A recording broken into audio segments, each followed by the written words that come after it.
Sudah sempat saya sounding tadi sebelum jeda, kita akan coba cek apakah memang sudah bergabung dalam perbincangan ini Prof. Burhanuddin Muhtadi. Tapi sepertinya masih ada kendala komunikasi, nanti kami akan undang kembali beliau, Prof. Burhanuddin Muhtadi untuk bisa ikut bergabung dan juga memberikan pandangannya. Tapi kita lanjut lagi kepada Prof. Ibnu Hamad. Tadi sudah dijelaskan, Bang Aris mengatakan bahwa Mas Pram ini ingin sekali merangkul semua golongan. Itu juga kita dengarkan di awal-awal. Tapi kalau jadinya gini, merapat begitu, yang ada sosok di belakangnya adalah Pak Anies, sementara Pak Jokowi juga di belakangnya Pak RK, artinya sudah terpecah, sebenarnya sudah jelas ini ya begitu Prof, sudah terkutup, tidak ada lagi kemudian menjadi pemimpin untuk semua kalangan. Prof Ibnu bagaimana melihatnya?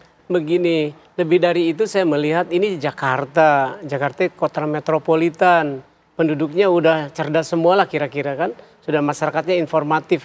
Masyarakat informatif artinya sebagian besar perilaku dan kegiatannya berbasiskan informasi. Jadi kalau mengandalkan endorse masih apa iya gitu ya. Kalau di pedesaan endorse itu penting karena masih ada urusan manut pada tokoh kan begitu. Jadi fungsi dari endorse khusus untuk DKI ini jadi apa ya?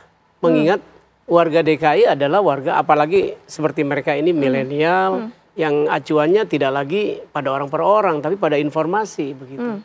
Jadi endorse di Jakarta ini menurut saya sih sia-sia atau apa? Saya melihat survei, membaca endorse yang diberikan oleh seorang tokoh tidak lebih dari 20% kalau nggak salah. Pengaruhnya? Iya, hanya 18% kalau nggak salah. Ada beredar di medsos ya, artinya kecil gitu. Mengingat DKI warganya adalah kaum yang sudah informatif tadi. Perilakunya, tindak tanduknya, keputusan hariannya, bahkan belanja online-nya bukan lagi endorse tapi informasi kan begitu. Jadi ini yang harus diwaspadai oleh masing-masing pasangan calon. Teman dua ini yang muda-muda yang keren-keren ini. Jangan senang aja di endorse dengan para tokoh. Di bawah ini masyarakat acuannya informasi. Informasi siapa? Informasi tentang figurnya, tentang masing-masing calon begitu. Oke, jadi sekarang tidak terlalu silau dengan sosok siapa ada di belakang mereka grassroots ini, tapi lebih lihat apa visi misi inovasi idenya itu yang menentukan mereka. Kalau saya sih lihat DKI itu karena DKI kan sekali lagi warganya udah terdidik semua, udah hampir 80% udah SMA gitu ya, bahkan sudah masuk banyak yang sarjana begitu. Beda dengan yang di daerah yang pendidikannya SMP gitu atau calon pemilihnya nih. Tapi DKI kan rata-rata calon pemilihnya udah SMA ke atas. Nah, oleh karena itu jangan terlalu ini juga nih. Jangan terlalu berharap juga dengan menggandeng mereka kemudian akan naik elektabilitasnya. Lebih baik seperti mereka berdua ini tim kampanyenya tetap kreatif menyajikan informasi-informasi mengenai figurnya yang dapat diandalkan apa programnya, apa track recordnya, itu mungkin yang lebih penting ya. Nah, soal ini mungkin Prof Ibnu bisa langsung dijawab oleh mereka. Karena Bang Farouk kan bukan sehari dua hari, mungkin sekitar sepekan lebih begitu ada kedekatan yang ditunjukkan oleh Pak Ridwan Kamil, Pak Suswono dengan Pak Jokowi. Pak Jokowi juga mengatakan kenapa kemudian saya ada di pihak dari Pak RK karena melihat rekam jejak begitu kan, track record. Ada nggak pengaruhnya kemudian kalau melihat sudah sepekan berjalan terhadap para masyarakat atau tanggapan dari mereka calon pemilih, ada nggak sih pengaruhnya dari omongan Pak Jokowi ini? Ya, begini, kita kan bisa melihat masyarakat, saya juga sepakat dengan Prof Ibnu ya. Justru kita tuh melihat orang dari apa yang dia bawa, visi misinya dan rekam jejaknya. Justru saya itu mendukung Pak Ridwan Kamil dan Pak Suswono mengikuti resep dari Abah Anies.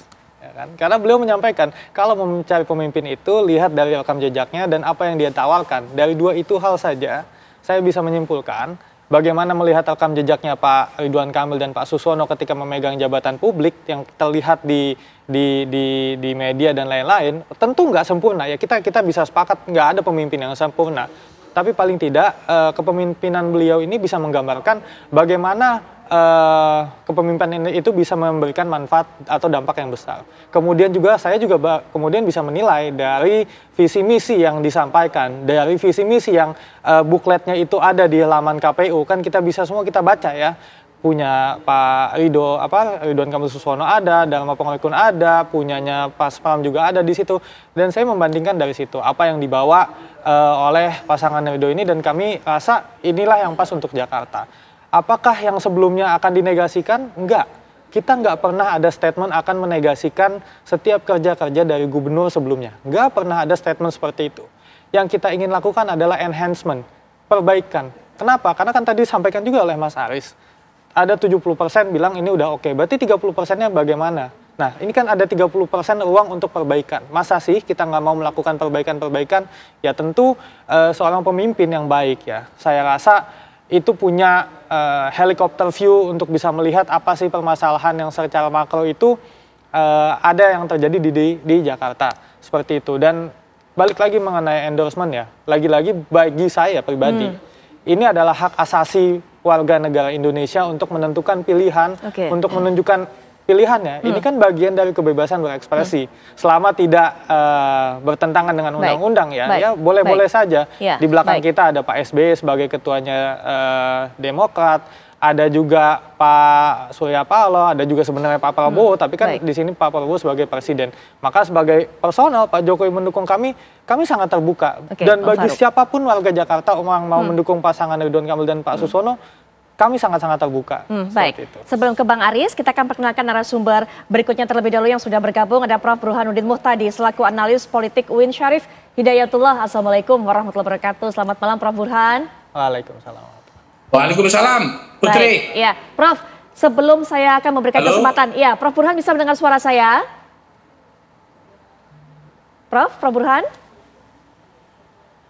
Baik, saya coba hubungi kembali komunikasi dengan Prof. Burhan. Jadi sebelum saya memberikan kesempatan kepada Prof. Burhan untuk bisa nanti memberikan pandangan supaya fair juga, saya berikan waktu terlebih dahulu kepada Bang Aris. Bang Aris, sama pertanyaannya seperti dikatakan atau saya tanyakan kepada Bang Farouk. Dari beberapa waktu belakangan ini ketika kemudian sudah tersiar kepada semuanya, Pak Anies merapat kepada kubunya Mas Pram, Bang Rano, ada nggak dampaknya? Sudah mulai terlihat nggak? Ya sangat jelas kalau kami ya.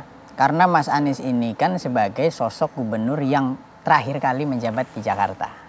Gubernur definitif terakhir ya sebelum PJ gubernur. Sehingga geliat masyarakat ini memang sangat ingin ada keberlanjutan program dari Mas Anies. Mas Anies waktu pertama kali beliau menyampaikan baru pertama kali ketika calon-calon sudah didaftarkan ke KPU, Mas Anies menyampaikan untuk para anak abah, untuk para teman-teman yang ingin berjuang bersama kami, tunggu dulu, jangan buru-buru mengambil kesimpulan atau memutuskan pilihan. Lihat dulu mana yang paling punya kesamaan visi misi program dengan yang punya kami gitu loh, punya Mas Anies gitu loh. Nanti pada waktunya yang tepat kita akan berpihak atau mendukung salah satu paslon. Nah alhamdulillah, alhamdulillah pada waktunya ya memang Mas Anies sendirilah yang merasa bahwa program-program yang ditawarkan, hal-hal yang ditawarkan oleh Mas Pram dan Bang Dul, ini yang paling sesuai dengan programnya Mas Anies. Apakah ini tadi terkotak-kotakan menjadi ada backingannya? Enggak, ini kan hanya pandangan media saja. Seharusnya pajang juga dong fotonya Pak Ahok, pajang juga dong. Bu Mega juga ya? Bu Mega, nah kalau perlu kan Pak Bahlil juga kalau dulu tuh, Ridwan Kamil gitu kan. Semua, nah iya, semua partai kan, kalau perlu kan. Nah kalau misalnya seperti itu kan, jadi tidak ada yang dilihat ini kotak-kotak, enggak. Justru saya bisa menantang pasangan lain. Coba, ada gak yang selengkap Mas Pram dan Bang Dul mengunjungi mengunjungi gubernur-gubernur sebelumnya? Nggak ada. Yang paling lengkap. Bahkan mungkin Pak Ridwan Kamil ketika bertemu Pak Yusuf Kalla mungkin tidak berkenan dipublikasikan. Sementara Pak Yusuf Kalla sebagai senior Partai Golkar menyampaikan, kalau Mas Pram ini saya jamin kerja keras orangnya. Nah, artinya apa? Ini tidak benar kalau dikatakan justru terkotak-kotakan. Tetapi Mas Anies itu datang dan kemudian memberikan dukungan yang kuat kepada Mas Pram, ini justru mensolidkan para pemilih yang masih bingung bahwa oh nanti ada keberlanjutan atau enggak yang sudah bagus. Nah Mas Anies benar ke Mas Pram apa cuman klaim-klaim semata, atau bahkan kan diklaim sama kubu Ridho juga kan bahwa ini lebih dekat dengan Mas Anies. Akhirnya enggak. Akhirnya justru Mas Anies menyampaikan kalau anak abah ke Mas Pram dan Bang Dul, itu semakin mensolidkan. Alhamdulillah kita juga sudah punya pemilih solid Pak Ahok ditambah Pak Anies. Insya Allah, makanya saya sangat yakin, hakul yakin tim di lapangan. Tinggal kita jaga saja di TPS nanti, di RT RW, jangan sampai ada black campaign. Gitu. Karena sudah mulai banyak black campaign. Nanti kita tahan dulu, apa black campaign yang sudah terjadi saat ini. Mungkin juga tim Ridho juga merasakan, tapi nanti kita beri waktu terlebih dahulu kepada Prof. Burhanuddin Muhtadi. Prof. Burhan, sudah mendengar suara kami ya? Ya, baik. Putri. Baik, Prof Burhan, ini kan kita tahu juga tadi indikator merilis bagaimana hasil survei sementara. Kemudian juga lembaga-lembaga survei lainnya ini juga sudah merilis. Ternyata pasangan 03 dari beberapa rilisan lembaga survei yang terakhir ini menyalip dari pasangan 01 yang selama ini juga angkanya masih memimpin di atas. Tapi ternyata ada beberapa hal yang berbeda di beberapa waktu belakangan ini. Tapi dari hasil survei-survei tersebut, termasuk juga dari hasil surveinya Prof Burhan, adakah kemungkinan untuk menyelesaikan pilkada ini satu putaran atau harus masih memang 2 putaran itu seperti apa? Ya, survei terakhir yang dirilis oleh Indikator Politik Indonesia itu ada 2, Putri. Pertama adalah survei tatap muka di awal November 2024 dan survei telepon. Itu tanggal 15 sampai 21 November. Jadi fresh from the oven. Nah, dari 2 survei itu kita bisa mengambil kesimpulan bahwa pertarungan antara 2 calon itu luar biasa kompetitif. Jadi game is on ya buat dua-duanya. Karena kita tidak tahu siapa yang unggul, apakah Pramono ataukah Ridwan Kamil, karena selisihnya itu terlalu tipis, too close to call. Ya, jadi kita tidak bisa mengambil kesimpulan secara statistik karena tidak ada bukti yang meyakinkan apakah Pramono ataukah Ridwan Kamil yang unggul. Tetapi secara absolut memang Pramono sedikit di atas Ridwan Kamil, tetapi selisihnya menipis dibanding akhir Oktober awal November. Jadi sebelumnya 3,7%, Pramono unggul di atas Ridwan Kamil meskipun masih dalam kisaran margin of error 2,5% plus minus. Sementara di survei terakhir tanggal 21 November berakhir di lapangan itu selisihnya tinggal 1,6%. Dan karenanya kalau Putri nanya apakah mungkin terjadi satu putaran, itu kami terus terang tidak bisa mengambil kesimpulan. Karena baik Pramono ataupun Ridwan Kamil itu untuk 50% plus 1 itu minimal membutuhkan tambahan antara 8 sampai 9%. Dan itu sangat tergantung oleh swing voters, yaitu mereka yang belum menentukan pilihan. Di survei terakhir ini Putri itu ada 12% yang belum menentukan pilihan, plus pemilih yang sudah punya preferensi pilihan 88% dari total populasi, tetapi iman elektoralnya lemah, bisa goyang, bisa pindah ke lain hati, dan itu jumlahnya 24%. Jadi penentu hasil pertarungan pilkada DKI Jakarta adalah swing voters. Baik, dari hasil survei sementara yang dilakukan oleh lembaga survei dari Prof Burhan, apakah kemudian juga memotret alasan mereka, apa yang membuat mereka ini yang walaupun sudah punya preferensi, tapi kemudian imannya lemah, mudah digoyahkan, kemudian juga bagi untuk para swing voter, apa yang membuat mereka hingga saat ini masih belum teryakinkan? Ya, jadi pertama dari data kita punya informasi, saya sebenarnya tidak terlalu happy ya membicarakan hasil korelasi antara swing voters dengan toleransi politik uang. Tapi data adalah data, jadi korelasi antara mereka yang belum menentukan pilihan dengan tingkat toleransi terhadap politik uang itu sangat kuat. Jadi saya menduga kelompok pemilih ini diantaranya adalah pemilih transaksional. Nah yang kedua itu juga tergantung oleh situasi beberapa hari ke depan, terutama berkaitan dengan pertarungan antar para tokoh besar di belakang kedua calon terutama ya, karena suara Dharma pun tidak bergerak signifikan, ya, tetapi mulai muncul kan Putri, Pilgub DKI Jakarta bukan hanya pertarungan antar 3 paslon, tapi antar big name di belakang mereka. Jokowi mulai terang-terangan mendukung Ridwan Kamil, Anies Baswedan deklarasi buat Pramono Anung, Pak Prabowo masih malu-malu ya, paling hanya makan bareng sama Ridwan Kamil. Iya, Pak RK, tetapi lagi-lagi Pilkada Jakarta bukan hanya pertarungan RK versus Pramono, tapi juga pertarungan para tokoh di belakangnya, plus juga pertarungan antar lembaga survei. Karena kan ada lembaga survei yang menyebut Ridwan Kamil di atas 50%, ada yang menyebut bahwa Ridwan Kamil on the track, Pramono Anung on the track 1 putaran. Tapi data saya seperti halnya temuan Kompas sepertinya masih imbang antara kedua tokoh. Dan tentu saja karena survei dibatasi oleh limitasi waktu, kami tidak punya keyakinan atau kesimpulan yang konklusif bahwa siapa yang menang antara 2 calon ini itu masih terra incognita. Itu rahasia Tuhan, Putri. Baik. Selain jodoh dan kematian. Baik, rekaman dari hasil lembaga survei beberapa. Ya, lembaga survei ini masih ada pemilih transaksional begitu Prof Hipnu. Artinya para pemilih yang mungkin juga masih menunggu uangnya siapa yang mereka akan memberikan kepada mereka, yang itu yang akan mereka pilih, Prof Hipnu. Pernyataan Prof Burhanuddin tadi itu kan diperhalus ya, diperhalus. Kalau yang agak dibuka sedikit lebih kasar bicaranya, bahwa yang menentukan akhirnya adalah transaksional itu gitu. Tapi beliau kan diperhalus, dia tidak happy ngomongnya kan begitu. Jadi ini mengkhawatirkan, mungkin di sinilah perlunya Bawaslu turun segera ya, mengawasi pemilu DKI ini ya.